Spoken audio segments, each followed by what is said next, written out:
trapped in the elevator for 12 hours. I protected my pregnant belly and lost consciousness from hypoxia.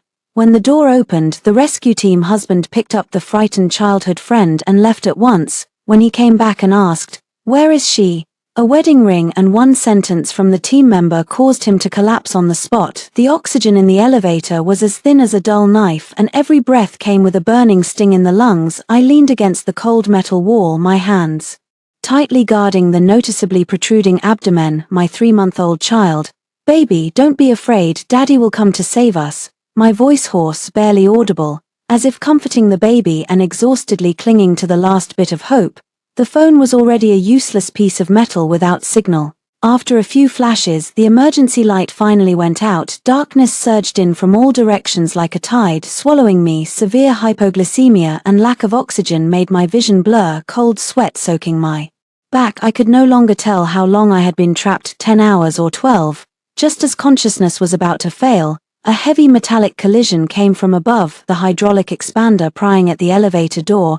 "Is anyone there? What's the situation inside?" It was Cheng Yu's voice in that moment. The last spark of light bloomed in my fading eyes. As the rescue team leader, he always appeared at the most dangerous moments. He was my husband and also the only lifeline in this darkness. "Cheng Yu, save me." I opened my mouth, but the voice broke off in my throat. The elevator door was forcibly pried open a gap, and the blinding emergency light cut across. I weakly looked up and saw Cheng Yu standing in the backlight of an orange rescue suit like a god, but before he could reach out, a sobbing sound came from a corner. "Cheng Yu, I'm so scared I can't breathe." It was Lin Jiao, my neighbor, and Cheng Yu's childhood friend and childhood sweetheart. Today when we were going downstairs we happened to enter the same elevator. Cheng Yu's movements halted. He should have detected everything first, but after hearing that sound, his gaze didn't linger on me for even half a second, directly skipping over me and landing on Lin Jiao cowering in the corner. "Jiao Jiao, don't be afraid, I'm here." There was a ferocious and tender concern in his voice that I had never heard before, and he didn't even notice my pale face nor the hand on my belly trembling to protect it. He strode past me, kneeling on one knee to half-pick Lin Jiao up. Lin Jiao, in response, hooked her arms around his neck and cried as if shedding pear blossoms and rain.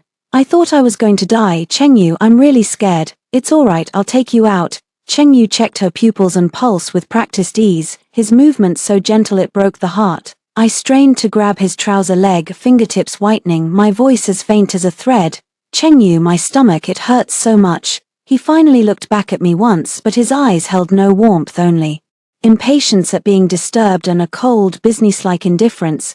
"Jiang Shuyu, Jiao Jiao has severe asthma and claustrophobia. Her condition is very unstable right now." He frowned, his tone stiff. "You should sit against the wall for now. The rescue team will be here soon and will escort you out. Listen to me. Don't make a fuss now." I looked at the woman in his arms, her face ruddy from fear, and then at the dampness seeping beneath me. This was the life I had waited 3 years for. "Cheng Yu, I'm pregnant, the baby." I used my last ounce of strength to grab his hand, but he had already picked Lin Jiao up, turned and strode toward the door of life. "Jiang Shuyu, there's a limit to lying to win favor. You can't make up this kind of excuse either." He coldly threw out these words.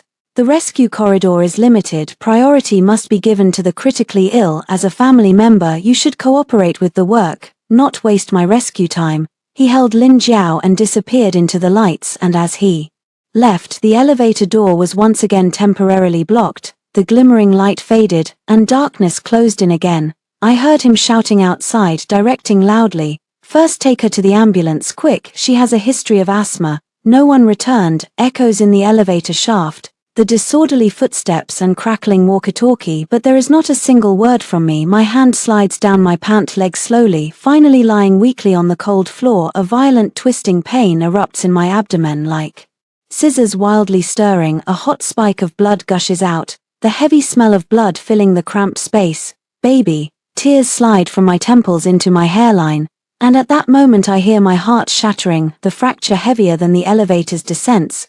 I have protected Cheng Yu for 5 years, married for 2. I thought I could at least occupy a corner in his heart, but on the scales of life and death, my child and I were nowhere. After Lin Jiao cried out in alarm, my consciousness gradually blurred before completely sinking into darkness. I touched that simple wedding ring, the one Cheng Yu bought in a hurry after returning from a mission at a roadside silver shop. He said at the time, "Jiang Shuyu, I'll protect you from now on." Now I realize how ironic that is. The person you protect has never been me. Since you chose her, then my child and I will not trouble you. When the rescue team finally found me 20 minutes later, I had collapsed in a pool of blood, my heartbeat faint almost to disappearing. Their frightened calls echoed down the corridor, but I could not hear them clearly, only felt cold, the kind of cold that seeps from the bones and cannot be warmed again. The antiseptic smell in the hospital corridor stabbed at my head until it hurt. When I woke, the sight was a stark white. The nurse was changing a dressing. Upon seeing my eyes open, a trace of pity flashed in her eyes, and she whispered, "Ms. Jiang, you're awake. The surgery was successful, but we couldn't save the baby." I stared at the ceiling, did not cry, not even a tremor in my eyelashes. That expected despair from the moment the elevator doors closed burned my heart to ashes. I want to sit up, but the severe abdominal pain makes me grunt. The nurse hurriedly pressed me back down. "You had massive bleeding and were just rescued. Do not move. Where is your family? I don't see anyone." "He's busy." I taunted myself with a wry smile, my voice like sandpaper. Busy with someone more important, because it was a sudden accident. My personal belongings were collected by the rescue team. Not long after, the medic in charge of the aftermath, Xiao Wang, walked in carrying a transparent plastic bag. He saw that I was awake and stood nervously at the edge of the bed, his eyes dodging. "Teacher Jiang, team leader Cheng is in the neighboring ward keeping company with Miss Lin." Miss Lin was frightened and developed a mild asthma attack. Team leader Cheng said to stay over there. He'll handle the discharge paperwork later. Xiao Wang didn't dare meet my gaze at all. Everyone knows this is Cheng Yu's excuse. Someone whose asthma relapse needs observation, and someone who had a miscarriage with heavy bleeding, which is heavier. On Cheng Yu's bias scale, Lin Jiao is always the heavier side. "Give me the thing." I calmly extend my hand, fixed with the retention needle. Xiao Wang handed over the plastic bag. Inside was a phone with a cracked screen and also the wedding ring stained with blood, crushed slightly during the rescue. I gripped the ring, digging my nails into the deformed groove. There remained a dried blood clot inside, the blood of my child and the testimony of my 5 years of humiliatingly wooing him. "Xiao Wang, do me a favor." I looked up, my tone unflinching. "Hand this ring to Cheng Yu and tell him Jiang Shuyu wishes him and his sense of responsibility a long and happy marriage."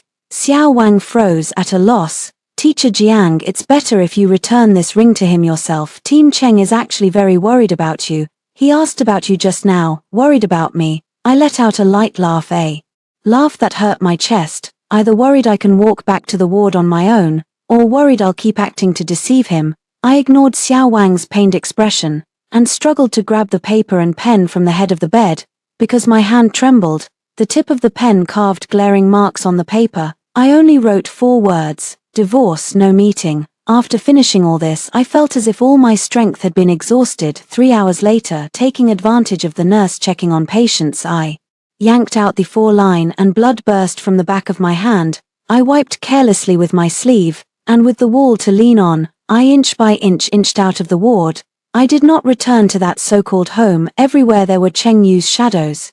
Everywhere were the baby items I had carefully picked out for trying to conceive, and every glance felt like torture. I took a taxi to my best friend Suman's private studio. When Suman saw me like this, she dropped the coffee cup in her hand in fright. She reddened eyes helped me into the inner room while treating my split wound and cursed loudly. "Is Cheng Yu crazy? He's the rescue team leader, not Lin Jiao's personal bodyguard.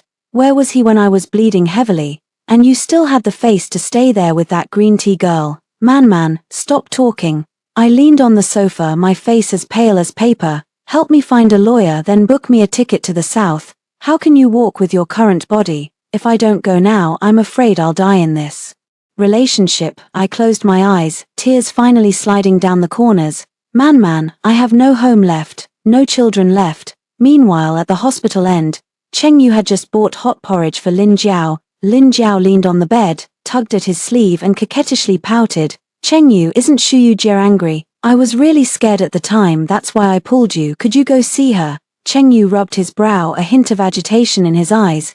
"Don't mind her, her health is good, she isn't that fragile, but The doctor said your heart rate isn't steady. If she's really pregnant, how could she not tell me in advance? This kind of lie is something she could only conjure. Just then, Xiao Wang pushed the door open, his face as white as a ghost. Team leader Cheng. He trembled as he handed over the blood-stained wedding ring and the note that read divorce, don't see. Cheng Yu's gaze fell on the ring. His pupils suddenly dilated. His fingers stiffly took it, the blood clots in the ring's groove stabbed into his eyes like needles. What is this? His voice trembled as he gripped Xiao Wang's arm. Where is Jiang Shuyu? Where is she? Xiao Wang didn't dare to lift his head, his voice choked with sobs. Teacher Jiang, she's gone. She said she wishes you and Miss Lin to grow old together. Cheng Yu suddenly loosened his grip, took 2 steps back and bumped into the wall. He looked at the dried blood on the ring and suddenly remembered Jiang Shuyu protecting her belly in the elevator and the despair in her eyes before she lost consciousness. So she hadn't lied. She really was pregnant. Child, my child. Cheng Yu knelt on the floor, the ring rolling from his hand and clinking on the ground. The scent of disinfectant in the corridor suddenly became sharp. He pressed his chest, broke out into violent coughs, tears mixing with remorse splashing onto the cold floor. He finally understood that what he had pushed away with his own hands was the woman who had loved him with 5 years of youth and their unborn child, and Lin Jiao's so-called asthma was only her usual trick, yet he believed it again and again. In the hospital room, Lin Jiao watched Cheng Yu's collapse with a barely perceptible smile. She knew that as long as she remained the fragile one, Cheng Yu would forever stand by her side. But she didn't know that some things once lost can never be found again. Jiang Shuyu sat on a plane heading south, looking out at the clouds. Sunlight streamed through the porthole onto her face. She gently stroked her flat abdomen, tears silently rolling down. Goodbye, Cheng Yu, goodbye, my unborn child. From now on, I will live for myself. She handed over the envelope containing the deformable ring. Teacher Jiang, he's gone. Cheng Yu casually took the envelope, snorted, and turned to leave. See, he just wants the spotlight. What trick is this now? Return the ring to me, threatening to divorce. He muttered to himself as he disdainfully opened the envelope, when the deformed ring, smeared with dark red blood, fell into the palm of his hand. Cheng Yu's smile froze instantly. Immediately after, he saw the note with a bloody fingerprint. What is this? His voice suddenly turned icy. Xiao Wang swallowed hard, voice choked with tears, saying, Captain Cheng, the doctor just said that when Teacher Jiang was saved, the placenta abrupted, massive bleeding occurred, the baby is 3 months old, a boy couldn't be saved. After Teacher Jiang woke up, she refused further treatment and left on her own. Cheng Yu's phone clattered to the floor. He stood up abruptly, his movements so violent that he knocked over the 4 stand beside him, producing a piercing loud crash. What did you say? Massive bleeding, a baby son. He gripped Xiao Wang's collar tightly, his eyes instantly filled with threads of blood, his voice trembling uncontrollably. Lin Jiao stood stiffly by, opening her mouth to say something, but the fierce aura around Cheng Yu frightened her into retreat. Where is he? Where is Jiang Shuyu? Cheng Yu, like a raging lion, pushed open the door and charged toward Jiang Shu's ward. The ward was empty, the bedding folded neatly, only a post-surgery notice on the bedside table not yet signed. The 4 large characters abortion operation slapped him hard in the face like a resounding slap. Cheng Yu trembled as he picked up the ring, his finger brushing the bloodstains on its surface. That was his child, the life of Jiang Shuyu that he had abandoned with his own hands. He madly dialed her number, but the receiver returned only a cold mechanical voice. Sorry, the number you have dialed is turned off. Cheng Yu stood for a long time in the empty ward, gripping the deformed ring tightly in his hand, his nails sinking into the flesh, yet he seemed not to feel pain. He mechanically turned around and pushed open the door to the chief physician's office. What exactly happened to Jiang Shuyu? His voice was hoarse, as if a coarse sand had clogged his throat. The doctor looked up at him, recognizing the man who had left that day in rescue gear while holding another woman, and his face instantly darkened. He slammed the medical records book onto the desk. Captain Cheng, is it meaningful to ask these questions now? The doctor said coldly. When the patient was brought in, her amniotic fluid had already ruptured, and the blood loss reached 1,000 milliliters. She spent a full 12 hours in the elevator in an extremely hypoxic environment, not to mention she is a high-risk advanced stage primigravida. The emotional volatility plus external trauma caused placental abruption. If she had been brought in 10 minutes later, we wouldn't have been able to save even the adult. With every word, Cheng Yu's face grew whiter. Placental abruption, external trauma. He seized on these two terms, his pupils trembling violently. How could she have sustained a collision? The impact of the elevator plummeting, or was she flailing in despair and hitting the elevator? The doctor gave a sarcastic cold smile. Captain Cheng, you're a professional rescuer and should know better than anyone. When a pregnant woman sits in a dark, enclosed elevator, watching her husband carry off another woman with her own eyes, what kind of mood do you think she's in? Xing Yu swayed a bit, nearly banging into the doorframe. He remembered the elevator and Jiang Shu's hands, pale as paper, clutching at the hem of his pants. She was begging him at the time, saying her stomach hurt, saying she was pregnant. But what did he say then? He said, Jiang Shu, there are limits to lying. Cheng Yu, calm down. Lin Jiao, at some point following him, stood at the doorway timidly tugging his sleeve. Shu, you may just be too sad. Go back to your mother's house to lie low in a couple of days. Get out. Cheng Yu didn't look back. He violently shook her hand off. That was the first time he had gotten angry with Lin Jiao. The ferocity in his eyes making Lin Jiao stumble back 3 steps, her face whitening in a frenzy. He ran out of the hospital, drove back to that home which he had once thought was filled with warmth. Pushing the door open, the room was terrifyingly quiet. Jiang Shuyu was originally a person with a strong sense of life, and the windowsill always had fresh freesias. But at this moment those flowers had withered from lack of water, drooping sadly with their heads hanging. Cheng Yu rushed into the bedroom, the wardrobe doors wide open, most of Jiang Shu's clothes gone, leaving only a few outfits she didn't like for social occasions that he had bought for her. The bottles and jars on the dressing table were emptied, leaving behind a signed divorce agreement inside the property division section. She had written clearly, leave with nothing, just freedom. Cheng Yu mocked himself with a bit of a crooked smile. His eyes reddening to the point of seeming to bleed, he sat on the sofa, his hand accidentally brushing against a soft object, a small box hidden under the throw pillow. He trembled as he opened it, finding a pair of hand-woven small knitted shoes and a prenatal ultrasound photo. The baby in the photo, Little Bean, was still so tiny, the features not yet clear, but beside it there was a line of delicate handwriting. Dad, if you knew I existed, you would surely be very happy, right? I hope I grow up to be as brave as you. Plop, a scorching tear burst onto the ultrasonic image. Cheng Yu clutched his face with a sudden motion, a muffled sob leaking through his fingers.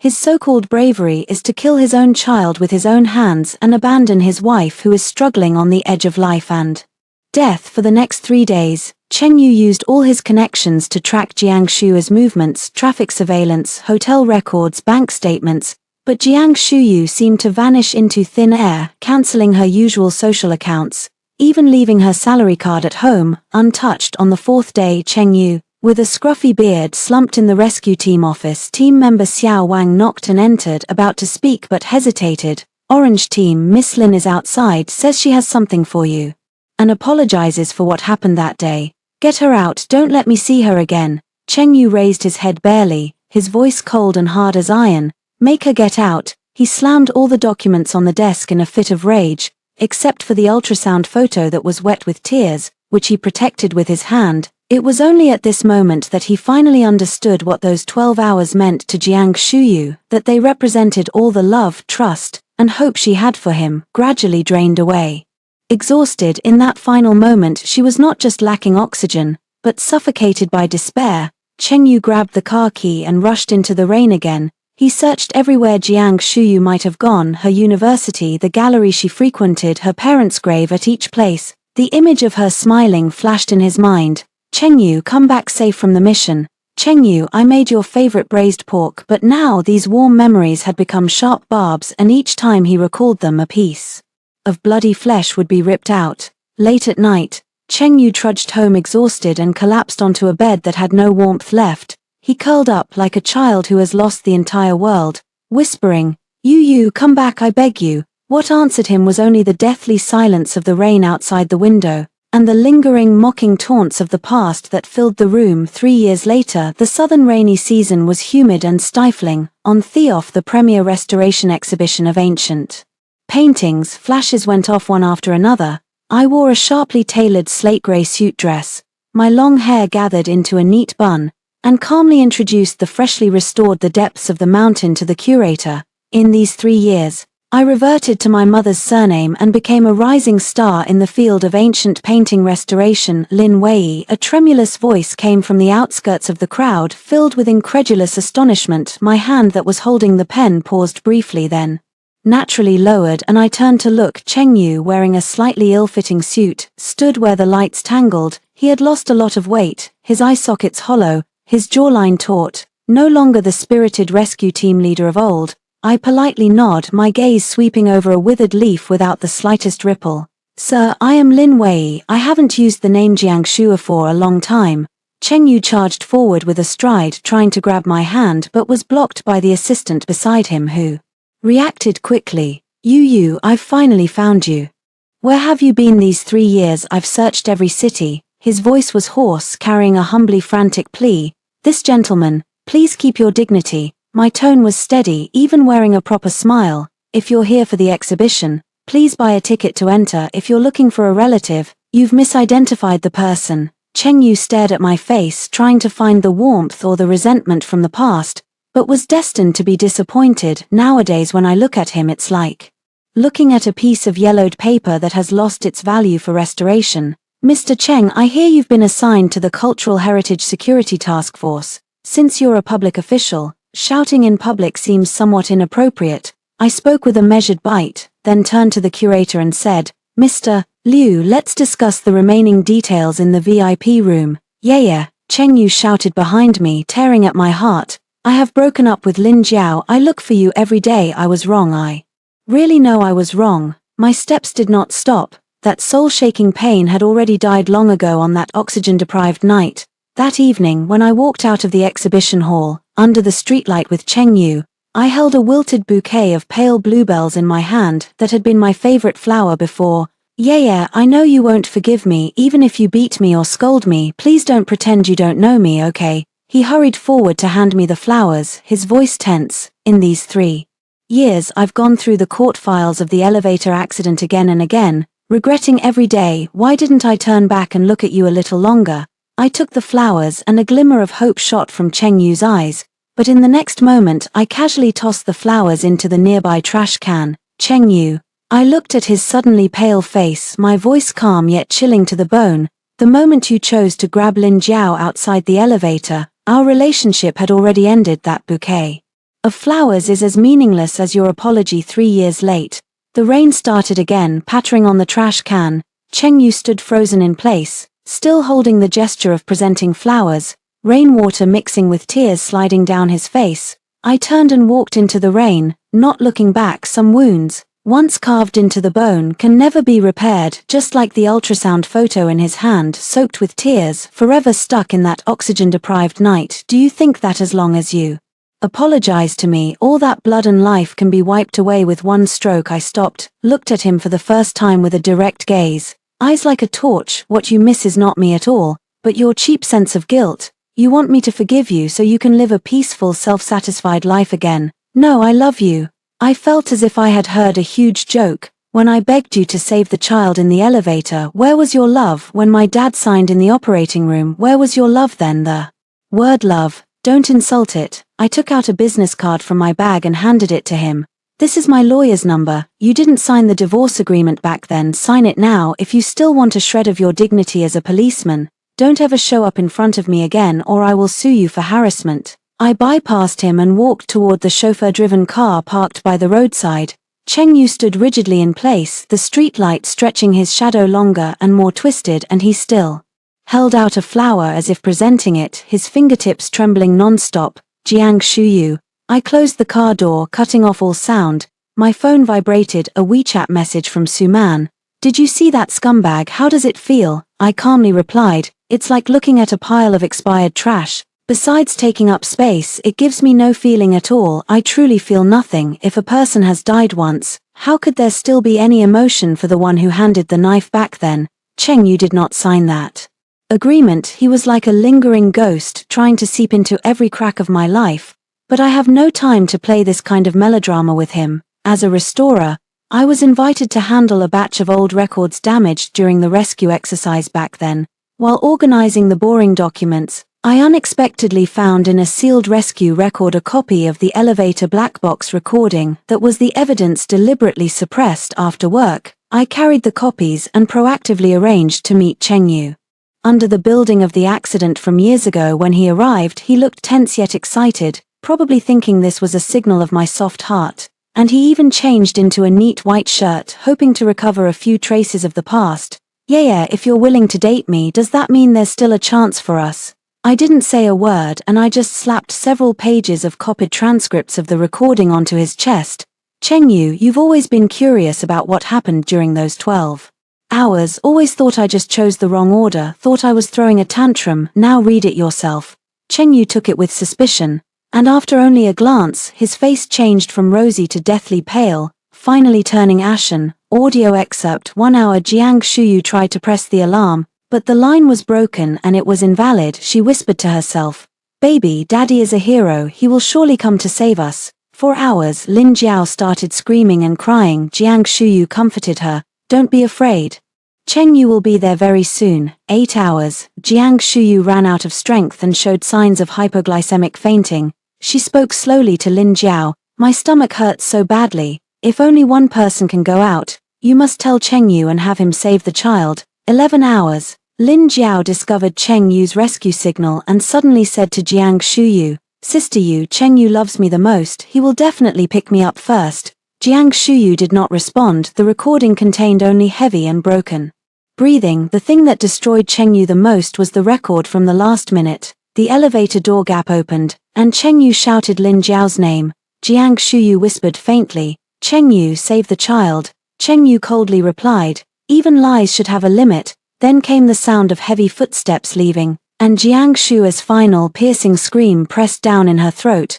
"No, this isn't real, I didn't hear clearly at the time, I thought you were lying to me." Chengyu's hand holding the paper trembled like dead leaves in the wind, his voice utterly broken. "You heard clearly." I calmly peeled back his scar, word for word cutting to the bone. "You subconsciously think Lin Jiao's tears are worth more than my life. You are used to my generosity, used to my backing down, so it's natural to assume Jiang Shuyu is a sacrificial pawn that can be endlessly expended. I'm sorry, I don't know, I really don't know that back then you had already." He suddenly knelt down on a busy street filled with people, grabbing the hem of my skirt with no dignity and crying out loud. "You know what's the most ironic thing, Chengyu?" I looked down at him from a superior position, my eyes filled with only pity. Lin Jiao didn't have asthma at all. I read that medical report 3 years ago. She only had hyperventilation syndrome, that is, a fright-induced condition. Chengyu stiffened, looked up, his eyes full of absurdity. "For the sake of a frightened woman, you killed your own son with your own hands, you abandoned your wife. Is this the rescue principle you take pride in? I'm going to make her pay. I'm going to call the police to accuse her of misleading the rescue team," Chengyu said, rushing out, as if to grab the last piece of the fig leaf. "Don't waste your effort." I pulled back my skirt in disgust. "Lin Jiao went abroad half a year ago and still, you personally helped him get the visa, forgetting that your reason at the time was that his psychological trauma was too severe and needed a change of environment. You were the one who sent away the only truth." Tang Yu slumped to the ground as if his spine had been wrenched out. "You say you want to make amends." I crouched down, meeting his gaze. "Then I'll tell you how to make amends." A cold spark flickered in his eyes. "As long as you say it, I'm willing to do anything. Sign this divorce agreement and then disappear from my world for good. Do not harm yourself, do not commit suicide, live a long life. Whenever you close your eyes, recall that recording. You must carry this suffocating sensation, guarding that heroic reputation of yours, and solitarily rot into the soil." I stood up and did not spare him another glance. Behind me, Chengyu's sobs were suppressed to the extreme, in this late autumn night, sounding very much like the howls of a dying wild beast. After that night, Chengyu finally signed the divorce agreement. He didn't appear before me again, only conveyed through his lawyer that he would leave me all of his real estate and savings. I asked for nothing and entrusted the entire amount to a charity fund that helps families who have lost their only child. Those funds bear the blood of my child, and I find it dirty. Half a year later, I completely left that city and opened a small restoration studio in a southern old town. There were no elevators here, no sirens from rescue teams, Only the morning birds and the damp smell of moss in the alley. When Suman visited me, she brought a newspaper and, as she sipped green tea, observed my expression carefully. I heard from Xiao Wang that Cheng Yu quit his job before leaving. He compiled the truth about the elevator accident into a report and submitted it to the Commission for Discipline Inspection and the Bureau, admitting that he had serious personal bias and judgment errors during the rescue. Although he wasn't imprisoned, that proud uniform of his is now completely unusable. I was bent over restoring a partial painting of a beauty, the soft brush gliding lightly over the paper. That's what he owes. He seems to be working now as a long-haul truck driver on the road. Every day, not communicating with people. Suman sighed. Somebody at a rest stop saw him and said he looks 10 years older, always carrying a small blackened box and not letting anyone touch it. I guess that inside was probably the ring and the photo from back then. My hand kept moving, and my heart no longer rippled. For him, a lonely life was the longest cremation. For me, letting go of the hate was true rebirth. In the blink of an eye, it was winter solstice. The studio received a big job, the restoration of a damaged wooden statue for the Provincial Museum. I worked late into the night, and when I opened the door, I found that a rare snow had fallen outside. Snowflakes landed in my palms, cold and icy. I thought of the winter 3 years ago, when I was equally joyful waiting for Cheng Yu to come home to eat hot dumplings. But now, walking alone on the slate path, every step feels unusually solid and clear. When I reached the intersection, I saw a huge semi-trailer truck parked under the streetlight. Its headlights flickered twice and then went out. I knew who that was. For these 6 months, at intervals, the vehicle has silently appeared at the outskirts of the old town, not approaching, not disturbing, just like a silent statue standing there. I did not look back, nor did I linger, as I passed the truck. I vaguely felt in the rearview mirror a pair of humble, shattered eyes filled with remorse, tightly chasing after me, but I only wrapped my coat tighter, kept my gaze forward, and walked into the thick night through the snow. What you think of as protection has become meaningless to me. Where I'm going is a desolate plain without you, and not seeing you again will be my final gift to you. The end.